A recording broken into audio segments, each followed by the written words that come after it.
Agora vamos falar o que mais interessa, que é o caso Léo Lins. Desde o início do mandato, eu sempre me preocupei com as liberdades, né? Eu sou um liberal, sempre me preocupei com as liberdades, sobretudo a liberdade econômica, privatizações, redução do poder do Estado perante a nossa economia, enfim, todas aquelas coisas do liberalismo econômico. Mas não existe liberalismo sem liberdade de expressão. E não existe liberdade de expressão sem liberdade do humor. A história, o Renan falou brevemente disso, a história nos mostra que sempre que alguém tenta ferir a democracia, ela começa ferindo os humoristas. Quando a gente pega a história da Alemanha nazista, eles começaram perseguindo cabarés, clubes de comédia e humoristas. Quando a gente pega a história de Cuba, até hoje, em Cuba, o humor político ele é proibido. Na Venezuela, o humor é liberado, mas o humor político é proibido. Ou seja, o maior medo de ditaduras é, sobretudo, os humoristas. E aí, evidentemente, veio essa polêmica com o Léo Lins. Eu assisti o episódio, né, o programa do Léo Lins, em que ele foi condenado, achei maravilhoso, postei nas minhas redes sociais que eu achei maravilhoso, e logo, então, veio a condenação. E com a condenação com o processo, veio a mensagem do Léo para eu ser uma das pessoas, para ser testemunha no caso dele, porque era um episódio de humor negro, né? É um humorista em cima do palco fazendo uma piada. E, evidentemente, não pode ter crime nesse caso. Uma curiosidade, né? Eu fui lá, prestei meu depoimento, e eu lembro de ter saído, antes de falar com o Léo Lins, eu saí, eu olhei para os meus advogados e falei, cara, esse cara vai tomar. Sabe quando você está num processo, você olha para o juiz e fala, esse cara vai ser condenado. Pelo jeito que veio as perguntas para mim e depois para ele, eu falei, esse cara será condenado. E uma curiosidade, não sei se vocês sabem, o Dileira está me poupando, cara, eu estou muito em paz, graças a Deus. Uma curiosidade, a presidente do maior fã-clube do Léo Lins é uma mulher negra. Aí eu saí de lá e fiquei pensando, caraca, o cara ele vai ser condenado, dentre várias coisas também, por racismo. A presidente do fã-clube dele, que é testemunha, é uma mulher negra. Ele trouxe como testemunha um deputado negro e uma juíza branca vai condenar ele por um processo que ninguém ficou ofendido. A justiça ficou ofendida, mas não teve um cara negro, por exemplo, que falou, ó, Léo Lins é racista. Não, a justiça vai condenar ele com essas testemunhas e condenado. Ele foi, evidentemente, no país em que o Zé Dirceu vai poder disputar a próxima eleição e o Léo Lins tem uma condenação de prisão de pagamento milionário. Enfim, mas, de todo modo, uma coisa que eu nunca gosto de fazer, e eu sempre me incomodei, sobretudo no governo Bolsonaro, é quando um político que tem a caneta na mão, ele reclama de um problema da sociedade em que ele pode, basicamente, solucionar.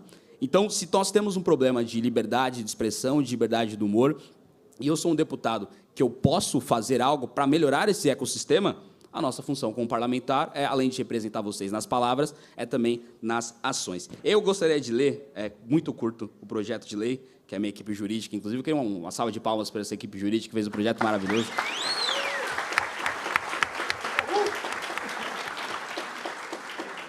Bom, o projeto de lei, não vou falar o número, etc., 2025, em breve estará na imprensa, dispõe sobre zonas livres de censura para o humor. A Assembleia Legislativa do Estado de São Paulo decreta, artigo 1º, os comediantes, estabelecimentos em que eles se apresentem, não sofrerão qualquer sanção de órgão estatal por conta do conteúdo das piadas. Parágrafo único.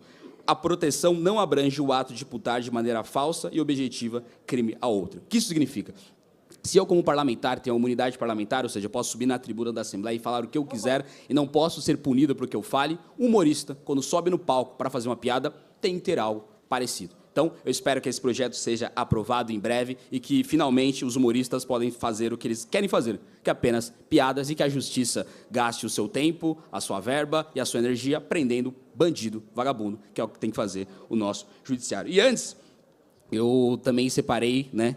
Gostaria, inclusive, primeiro agradecer a Genaíno, o Romaioli, todo mundo que está aí do MMDC, e eu articulei com eles um prêmio para o Léo Lins, e aí Amanda está aí ainda, que sempre já recebeu várias honrarias do MDC, esse foi uma honraria que eu nunca vi.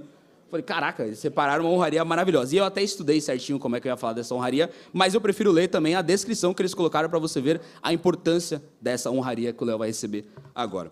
É o troféu Tudo por São Paulo, que ele reconhece os relevantes serviços prestados por Vossa Senhoria ao culto da memória, à preservação da história e ao apoio incondicional prestado à liberdade artística e à nossa sociedade. E é com essa grande honraria que a gente vai parabenizar o Léo Lins por todo esse trabalho a partir de agora.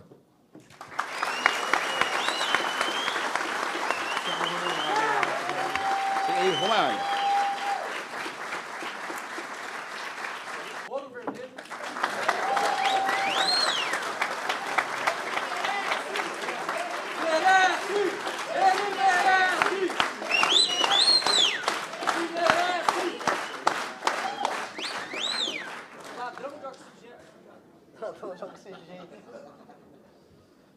Bom, para concluir, eu quero dizer que a missão da minha vida é representar vocês e sempre que eu tiver voz, que eu tiver mandato, que eu tiver energia, que eu tiver essa equipe maravilhosa, essa família maravilhosa e que eu tiver vocês, eu sempre vou representar vocês em defesa da liberdade e do movimento Brasil Livre. Agora com vocês, ele, um dos maiores humoristas do mundo, certeza que é um dos maiores humoristas do Brasil e que virou, né, por caso de uma maldade da justiça, também um símbolo da liberdade no Brasil. Com vocês, Léo Lins.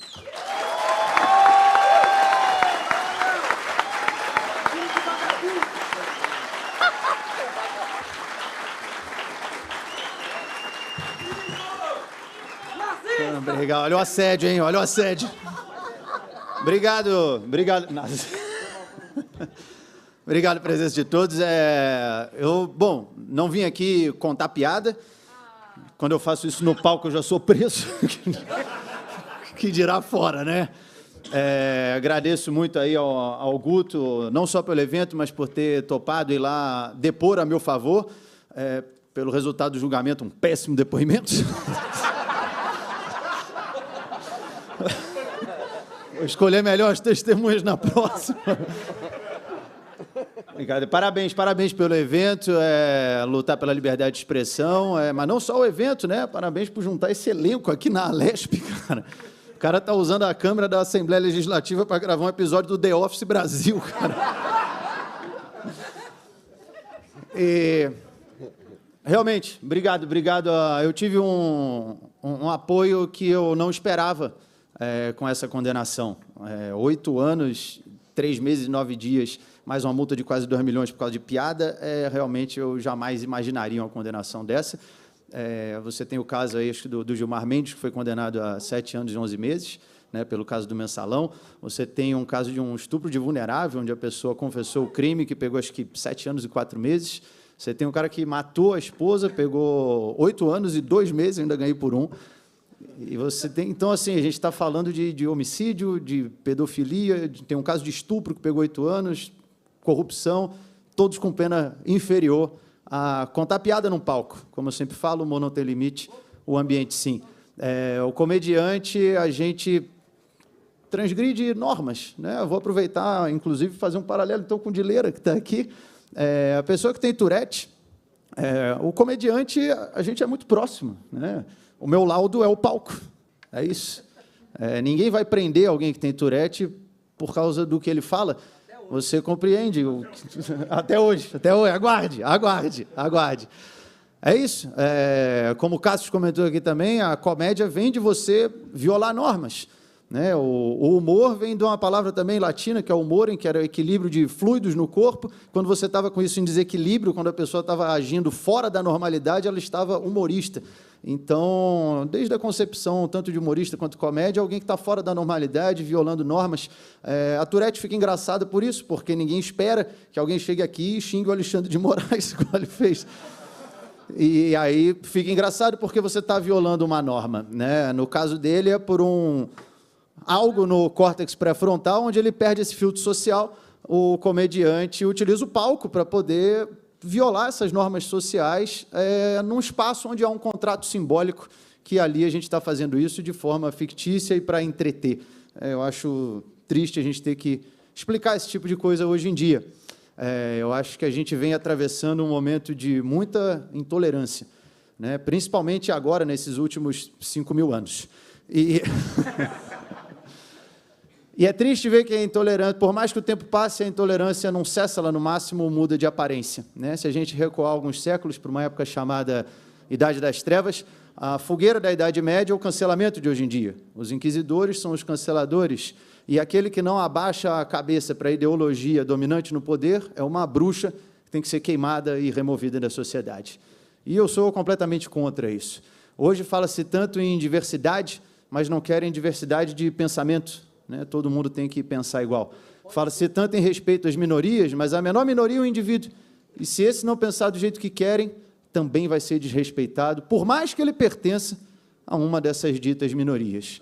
E, no fundo, acaba tudo sendo sempre uma disputa por poder, como sempre foi e continua sendo. Vou dar um exemplo rápido para vocês. Em um dos meus processos, está citado, ele ainda utiliza a palavra humor negro, reforçando o racismo na sociedade, uma palavra racista. Porra, é sério? Eu aprendi sempre a ir pesquisar antes de sair falando, né? Principalmente algo tão sério, documento pedindo prisão de uma pessoa por um crime inafiançável.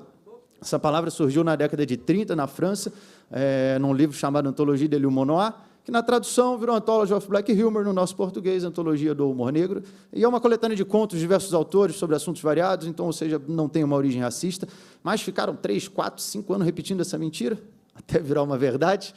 E aí você fala, e agora, há poucos meses, deve ter um ano agora, estreia lá na Globo um programa chamado Humor Negro.